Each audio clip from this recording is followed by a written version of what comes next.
Remember a while ago when there was some big thing about people having Crystal Pepsi? I don't remember exactly when or what the big deal was, but I remember when my friend offered me a can. Apparently his dad had several cases sitting in his work shed. Now the thing about my friend Dominic is that his parents are weird. It was a little off-putting. His mother collected porcelain dolls and fancy plates. His father collected soda merchandise and coins. They were really intense about their collections, but they were never ones to waste money. I don't think anyone else in the neighborhood had near the same amount of savings as the Price family. They were extremely responsible with their money and weren't against selling valuable pieces of their collection. They both worked steady, well-paying jobs, and they lived in a house well below their means. They didn't spend frivolously just because they could. They planned to have a nice sum to guide them through retirement. Dominic Price wasn't as serious as his parents though. Part of why we were friends was his amazing sense of humor. He was one of the funniest people I knew. He was adventurous, and throughout the years, we'd gotten into all sorts of trouble together. We were infamous among the neighborhood. That's besides the point, because on this day, all our infamous duo was doing was taking one can of Crystal Pepsi from one of the many cases that was stacked in the back corner of the work shed. To keep a story short, we drank a can in the shed. It tasted weird, and it was just a general waste of time. There was one interesting thing I noticed in the shed while we looked around. It was an old keychain with a Pepsi logo on it. It was pretty cool looking. Dom suddenly picked up the keychain and tossed it at me. "Want it? Dad's got millions, he'll never notice." I nodded and pocketed the keychain as we left. I knew I shouldn't have taken it, but I did anyways.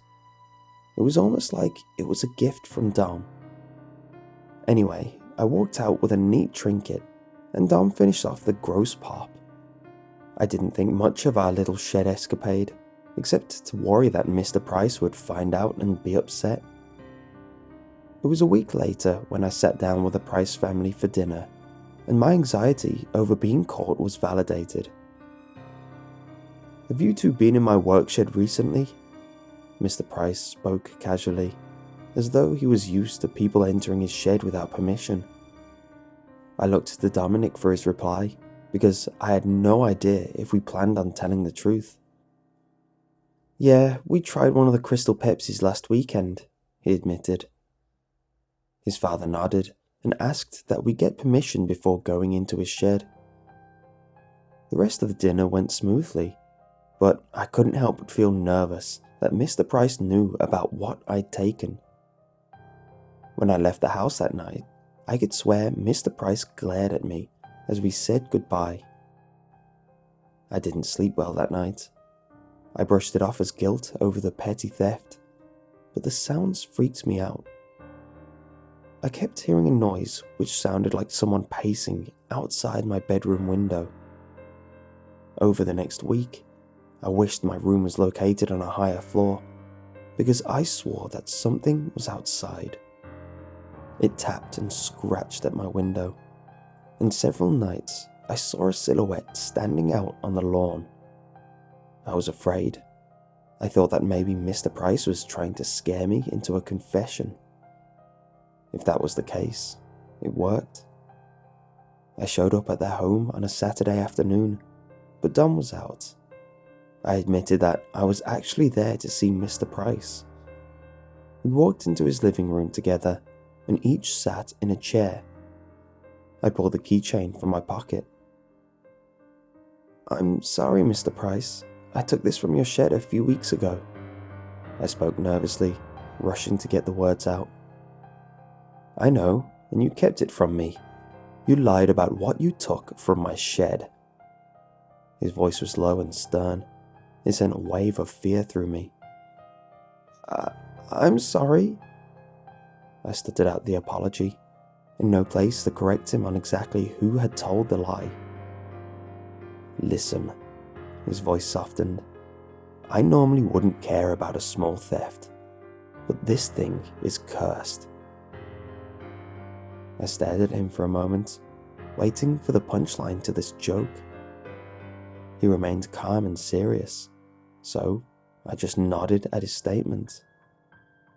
Mr. Price was weirder than I thought. "There's something inside it," he continued, but quickly broke into a fit of laughter. "I'm sorry, it's just you almost seem to believe it. This thing does have a history of being stolen, but that's all." I was confused and honestly didn't find the joke very funny after the week I'd had. "Returning it doesn't change the fact that it was stolen and that you lied to my face." I was as polite as possible for the rest of the conversation and left as soon as I could. As I was leaving, I heard Mr. Price call out a final statement to me. "Returning it doesn't change the fact that it was stolen and that you lied to my face." I was stepping out the front door as he said it. I turned to apologize once more, but his wife closed the door in my face. I thought the weird noises and strange figures would go away once I returned the keychain, but nothing changed. I spent another week nearly sleepless before I found myself back at Dom's house for dinner. His mother let me in and led me to the table. Dom was already seated and nodded towards me in a greeting. Mrs. Price left to go to the kitchen, and Mr. Price sat imposingly at the head of the table. There was an odd tension in the air, and I felt uncomfortable sitting there. I noticed that the table hadn't been set, which made me realize how unusual it was for everyone to be seated for dinner so early. When Mrs. Price came back into the room, she was holding a hammer, and her husband suddenly stood. I sat in shock as they walked over to me. I wasn't expecting the hammer to slam down on the hand I had left resting on the table. I heard the crunch of bone before I screamed. It was the worst pain I'd ever felt, and I was too shocked to move.